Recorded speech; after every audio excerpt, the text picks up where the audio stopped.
à tous, j'espère que vous allez bien. Je suis très heureuse de vous retrouver dans une nouvelle vidéo pour vous faire un update par rapport à mon année passée en France. Je me rends compte que je reçois, et surtout en ce moment, beaucoup de petits messages par rapport à mon déménagement entre la France et la Belgique. Vidéo que j'avais tournée, donc de Belgique à France, hein, pas l'inverse. Vidéo que j'avais tournée assez rapidement quand j'étais arrivée ici en France. Et je reçois encore des petites questions par rapport aux démarches administratives, etc. à faire. Et donc c'est très cool, je prends plaisir à vous répondre. Et en même temps, je me suis dit, bah, maintenant ça fait 1 an que je suis en France. J'ai même dépassé l'année en France. Et je me suis dit, bah, en fait, c'est le moment de vous faire véritablement un bilan et de vous dire, bah voilà, entre France et Belgique, qu'est-ce qui est vraiment différent, qu'est-ce qui m'a plu, qu'est-ce qui me déplaît, est-ce que j'aime la France, est-ce que j'ai envie d'y rester ou est-ce qu'au contraire j'aimerais rentrer en Belgique, surtout avec le Covid. Donc c'est l'occasion de vous parler de tout ça. Alors la première chose que j'ai envie de vous dire, c'est que je me sens plutôt bien en France et c'est une très bonne nouvelle parce que pour le coup, en étant enfermée ici, il y a intérêt à bien s'y plaire. C'est vrai que depuis 1 an, je n'ai pas eu la possibilité de rentrer en Belgique pour plusieurs raisons. Déjà le travail, mais il y a aussi le fait qu'avec les mesures Covid, les quarantaines multiples, les fermetures de frontières, ça n'a clairement pas facilité les choses pour moi pour rentrer en Belgique. Et s'il y a une partie de moi qui s'est dit bon bah la Belgique me manque un peu parce que bah, j'y ai de la famille, des amis, en même temps je me suis rendu compte que je m'étais quand même plutôt bien habituée à la France et que je m'y sentais suffisamment bien pour ne pas être déprimée à l'idée de ne pas rentrer tout de suite en Belgique, ce qui en soi est plutôt une bonne chose. Alors des péripéties au niveau administratif, j'en ai encore de temps en temps, mais c'est aussi parce que j'ai un statut un peu particulier qui fait que je suis à cheval entre France et Belgique et que j'ai un petit peu comme un statut de frontalier, ce qui rend pas les choses évidentes pour tout ce qui touche au remplissage des impôts, à la sécurité sociale, etc. Donc voilà, je dépends un peu des 2 pays et c'est vrai que ça, au niveau administratif, ça demande un petit peu d'effort. Maintenant, j'ai envie de vous dire que je suis pas tous les jours au téléphone en train de régler des problèmes de paperasse. Dans l'ensemble, ça reste 2 pays qui communiquent assez facilement sur l'ensemble. Donc de ce côté-là, j'ai plutôt été tranquille, j'avais vraiment fait le gros en déménageant et à part nous occuper des voitures, ça a pris un petit peu de temps. Maintenant, j'ai d'autres petites différences que j'ai remarquées en étant en France et je peux vous le dire de plusieurs points de vue puisque j'ai testé plusieurs choses en France par rapport à la Belgique. La première chose, c'est au niveau des études, puisque pour ceux qui ne le savent pas, je suis en reprise d'études en psychologie. Pour obtenir de préférence le titre de psychologue, bien que je sois psychopraticienne pour l'instant, j'aimerais obtenir le titre de psychologue à la fin. Et je me suis rendu compte que les études ici ne se déroulaient pas comme en Belgique. Déjà, par exemple, par rapport à mes études, il y a une grosse différence, c'est que ici, le seuil de réussite était à 10 sur 20, alors que moi, le seuil de réussite était à 12 sur 20. Et surtout, il y avait ce qu'on appelle en Belgique, et je dis il y avait parce que je ne sais pas si ça n'a pas évolué, mais ce qu'on appelle aussi les notes d'exclusion, c'est-à-dire que si on arrive à cette moyenne de 12, mais qu'on a une note, je crois que c'est en dessous de 6 sur 20 par exemple, en fait on est supposé malgré tout recommencer son année, à moins de faire appel de la décision, etc. Alors qu'ici, c'est marrant parce que tant qu'on arrive à une moyenne de 10 sur 20, finalement les notes comptent pas tant que ça. Il faut 10 sur 20 pour avoir réussi son année. Ce qui est marrant aussi, c'est qu'il y a une véritable délibération après chaque session, ce qui fait qu'on a vraiment une moyenne de tout, ce qui rend ça très protocolaire avec proclamation des résultats, etc. Ce qui rend parfois des choses un petit peu complexes au niveau des résultats qui sont communiqués. Là par exemple, j'ai eu un truc qui est pour moi totalement aberrant par rapport à la Belgique. On a un cas inédit qui est qu'on a passé les examens en distanciel via internet. Il y a eu un bug informatique pour un des examens et en fait ils ont décidé tout simplement parce qu'ils n'étaient pas en mesure de donner la moyenne générale pour le premier semestre de ne pas donner de points du tout. Donc je n'ai eu les notes de aucun de mes examens à part ma mineure en sociologie. Ce qui pour moi est complètement aberrant. tout simplement parce que cet examen de biologie pour lequel ça s'est passé n'a pas de raison qu'il y ait de l'impact sur les autres examens, surtout que ça provoque une situation qui est encore plus stupide, c'est que normalement en fonction de ses notes de son premier semestre, on a le droit de choisir de repasser certains examens, chose que je ne risque pas de pouvoir faire puisque je ne connais pas mes notes, et surtout ça permet de savoir où on en est, si on peut se permettre de louper un examen supplémentaire parce qu'on a autre chose à faire par exemple, ou si en effet on est déjà dans une situation précaire. Ici je suis incapable de vous le dire, tout simplement parce qu'on s'est servi du prétexte de cet examen-là pour dire que c'était comme ça et qu'on ne donnerait pas de points au niveau de la session. Au niveau de la communication, c'est totalement différent aussi, c'est-à-dire que j'ai des professeurs et en même temps c'est pas vraiment eux qui sont responsables des examens, donc ils renvoient vers d'autres personnes. Ce qui n'était pas le cas en Belgique, mais en même temps je sens une chose, c'est qu'en Belgique on travaille à beaucoup plus petite échelle, donc on est dans une relation de proximité vis-à-vis des professeurs, c'est plus facile de communiquer avec les secrétariats, alors qu'ici on est vraiment dans une grosse machine où c'est très difficile d'avoir des contacts, on envoie des messages via des forums, tout le monde se fait bombarder de mails dans sa boîte mail d'étudiants, je n'ai jamais été autant spammée de toute ma vie, et j'ai lu que ben oui mais c'est parce qu'en fait il faut régler sa boîte mail d'une certaine manière, avec certains paramètres pour pas se faire spammer. C'est bien mignon, mais moi en Belgique on donnait pas mon adresse mail à tous les étudiants. Je veux dire, si j'écrivais à un prof, j'écrivais à un prof et tout le monde n'était pas au courant de ce que j'avais à lui raconter. Ce que je trouve plutôt logique parce que parfois il y a des cas où c'est vraiment des conversations assez privées. Je veux dire, sur cette situation personnelle et le fait que ce soit via des forums, que tout le monde soit toujours spammé par tout un tas de messages et tout, je trouve que c'est une très grosse machine qui est problématique. Ce que j'ai remarqué aussi, c'est un grand désenchantement de la part des étudiants. Pour eux, en gros, par exemple, ce qui s'était passé pour l'examen de biologie, ils étaient quasiment tous persuadés qu'on allait nous la faire à l'envers et que donc, en gros, c'était tant pis pour notre poire. Si on avait 0 à cet examen-là, il suffisait de subir. Voilà, c'était la vie. J'ai jamais vu un truc comme ça en Belgique. Je veux dire, certes, les étudiants peuvent parfois être un poil démotivés pour certaines choses, mais moi qui ai eu des cas où il y avait matière à réclamer pour une note, j'ai pu aller voir le secrétariat, j'ai pu aller voir le doyen, j'ai pu contacter directement le professeur, il y avait de la communication. Or ici, il n'y en a pas. Je ne sais pas si c'est dans toutes les universités, mais en tout cas, je pense que c'est un truc qui est vraiment propre aux grosses structures, parce que bon, on va pas se leurrer, il y a beaucoup plus d'étudiants qu'en Belgique, et donc c'est quelque chose qui moi m'a beaucoup déstabilisée, parce que je pensais qu'on allait pouvoir communiquer, et c'est pas le cas. Donc c'est, j'ai envie de dire, un point négatif pour la France au niveau universitaire. Clairement, je trouve que les études en Belgique, c'est mieux pour tout ça. Autre chose aussi au niveau du boulot, puisque j'ai eu la possibilité de bosser ici en France, un truc qui m'a frappée, c'est le salaire. J'ai été très surprise que de manière totalement, j'ai envie de dire,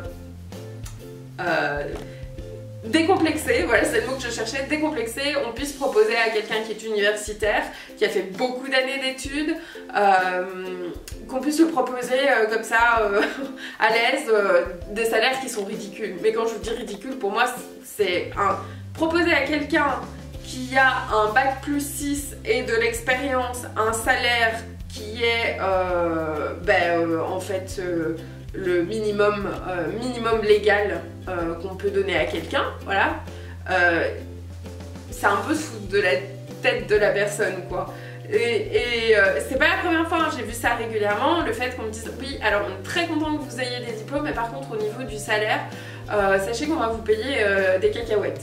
Et ce que j'ai entendu aussi, ça c'est ma belle maman qui me l'a dit, elle m'a dit en plus ça, écoute, normalement pour refuser un job à cause du salaire, c'est parfois un petit peu limite, enfin voilà, on te propose un salaire et puis c'est comme ça, genre il n'y a pas vraiment de réclamation, enfin c'est un peu délicat de discuter argent. Je sais qu'en France, c'est difficile de parler argent, mais moi je suis belge, j'ai pas de problème à discuter argent, donc quand moi le salaire me convient pas, voilà, je le négocie, sinon il n'y a juste pas moyen. Si j'ai l'impression qu'on est en train de profiter de moi, de toute façon ça va pas aller. Donc, et ça c'est un truc qui m'a beaucoup déstabilisée, c'était de me rendre compte à quel point on me proposait parfois des salaires qui étaient vraiment bas. Je veux dire, même quand j'étais prof à mes tout débuts en Belgique, je gagnais plus que ça. Donc je me suis dit, mais enfin... est-ce qu'ils se rendent compte de ce qu'ils me proposent comme salaire ou est-ce que c'est totalement normal? Enfin, je sais pas. Donc ça, c'est un truc qui m'a beaucoup perturbé. Ce qui m'a aussi pas mal perturbé, c'est que c'est courant ici le 39 heures semaine. Et ce qui est très drôle, c'est que de ce que j'ai compris, 39 heures semaine, ce n'est pas légal, entre guillemets, c'est des heures sup. Ce qui est légal, c'est 36 heures si je me trompe pas, et donc c'est 3 heures.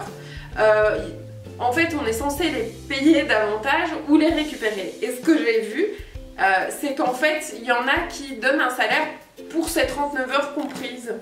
Et alors que c'est des heures sup, et donc c'est pas grave, c'est compris dans le lot. Et donc j'ai eu parfois l'impression de me faire un tout petit peu enfler dans l'histoire en me disant tu me demandes des heures supplémentaires, le salaire de base que je négocie, c'est pour un temps plein. S'il y a des heures sup, elles sont payées en plus. Et donc ça c'est un truc auquel il faut faire gaffe, c'est un peu déstabilisant pour moi, ça c'est un truc que j'avais pas réalisé à ce point-là. Bon, sur le point de vue médical, vous le savez, mais ça c'est propre à la campagne. Un truc qui m'a beaucoup déstabilisé, c'est le fait qu'on est dans un désert médical, souvent à la campagne, et que donc pour trouver un médecin, que ce soit un médecin généraliste, un dentiste, etc., c'est une galère pas possible.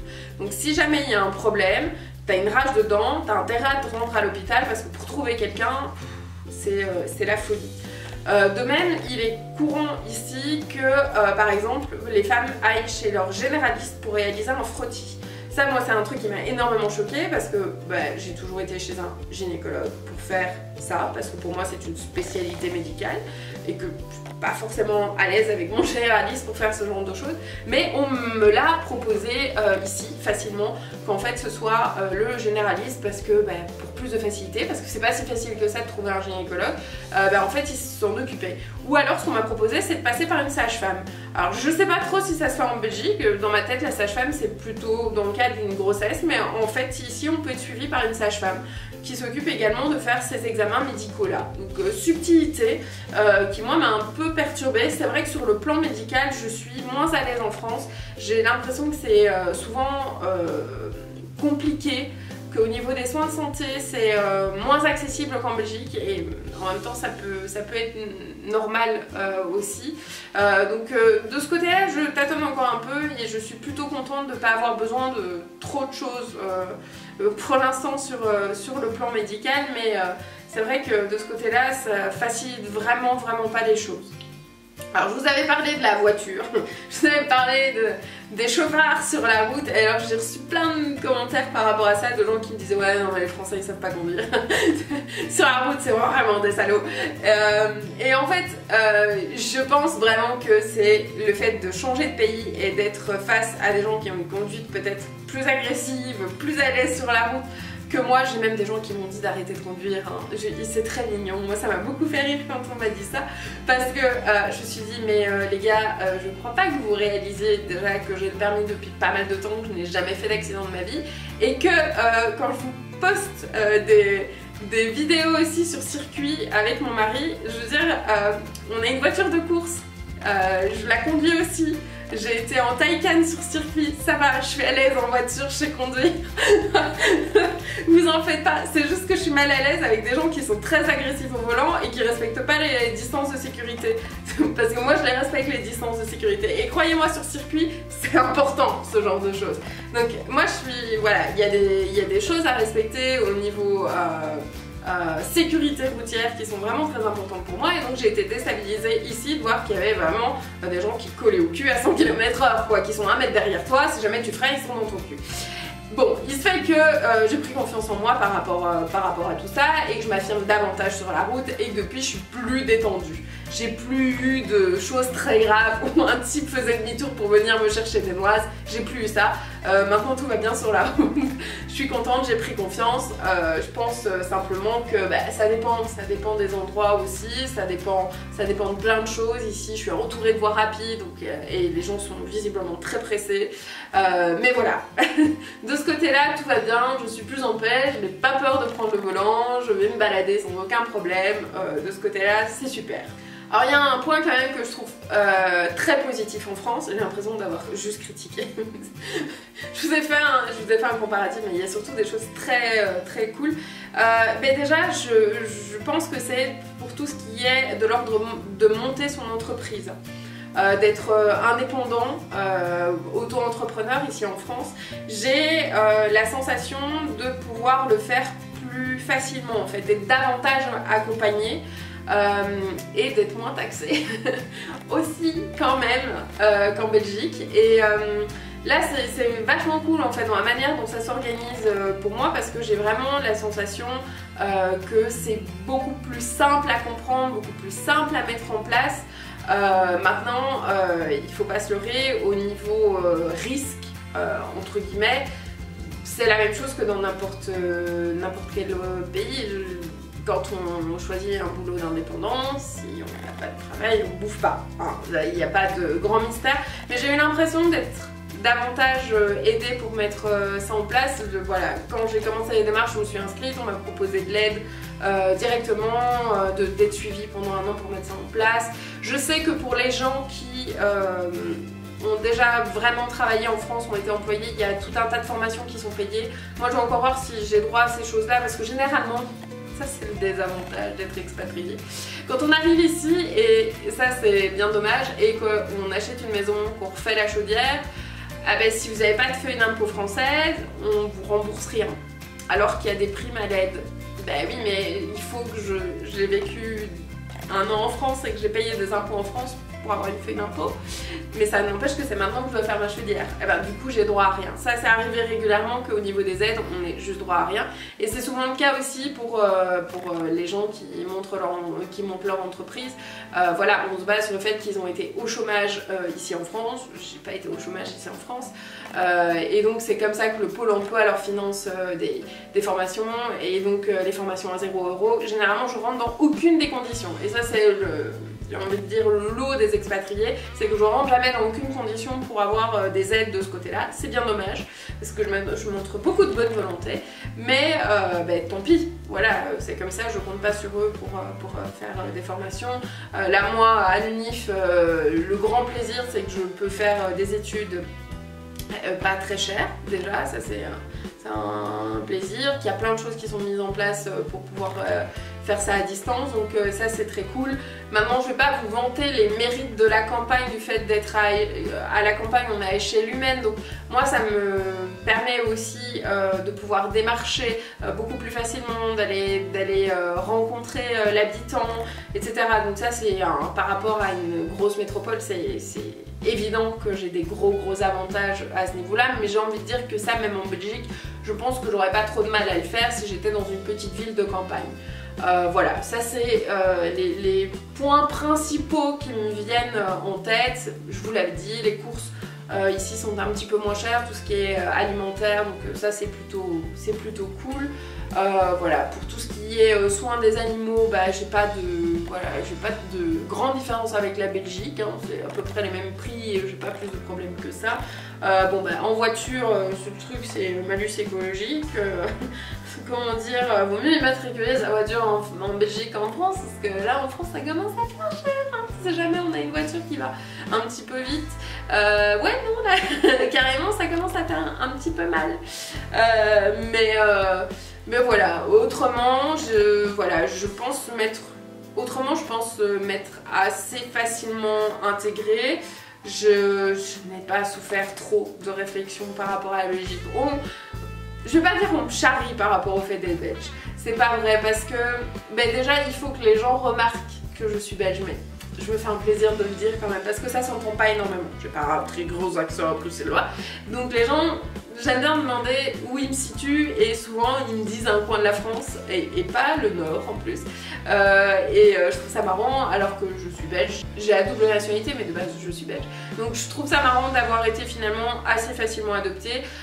J'ai eu plutôt des bons retours par rapport à la Belgique, dans le sens où ils sont sympas les Belges, ils aiment bien boire un verre, ils aiment bien faire la fête, ils sont sympas, ils sont simples, et j'aime bien me dire que c'est surtout cette image-là qu'on véhicule, et surtout dans ce coin-ci, et donc de ce côté-là, je je suis plutôt en paix. Donc dans l'ensemble franchement je me sens bien en France. C'est vrai que idéalement si je pouvais avoir un truc un peu rêvé, c'est que j'aurais un pied-à-terre en France et un pied-à-terre en Belgique, comme ça j'aurais le meilleur des deux mondes, je passerais 6 mois à l'un, 6 mois à l'autre et ce serait génial.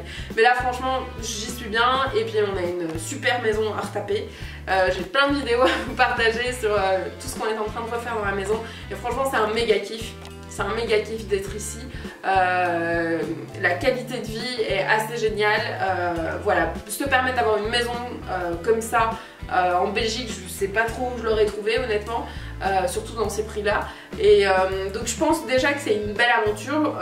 Je me suis jamais fixée sur le fait de me dire je reste indéfiniment en France ou je reviens indéfiniment en Belgique. Je trouve que c'est justement ça qui est génial, c'est de se dire que tout est possible et qu'on retape cette maison-ci, qu'on sait pas ce qu'on fera ensuite et que peut-être que je bougerai encore et que j'aurai des choses à vous filmer, du coup j'aurai plein de choses à vous partager et ça je trouve vraiment trop cool. Mais donc voilà, c'est mon bilan après un an. De toute façon si vous avez des questions, bah, comme d'habitude vous me les posez et puis moi si je peux vous aider au niveau des démarches, c'est avec plaisir que je le fais et ça marche dans les deux sens parce que pour le coup Benjamin qui est donc mon mari qui était français est arrivé en Belgique, donc je connais les démarches de France à Belgique et puis je connais aussi les démarches de Belgique à France, donc dans les deux sens ça marche. Mais voilà, j'espère en tout cas que cette vidéo vous a plu, je vous fais des gros bisous. N'oubliez pas, 1, de liker la vidéo, 2, de me laisser un petit commentaire pour me partager votre amour comme je le fais dans chaque vidéo, 3, de me suivre sur les réseaux sociaux parce que ça c'est méga important, et surtout de vous abonner à la chaîne, d'activer la petite cloche et puis c'est tout, voilà. À très vite en tout cas.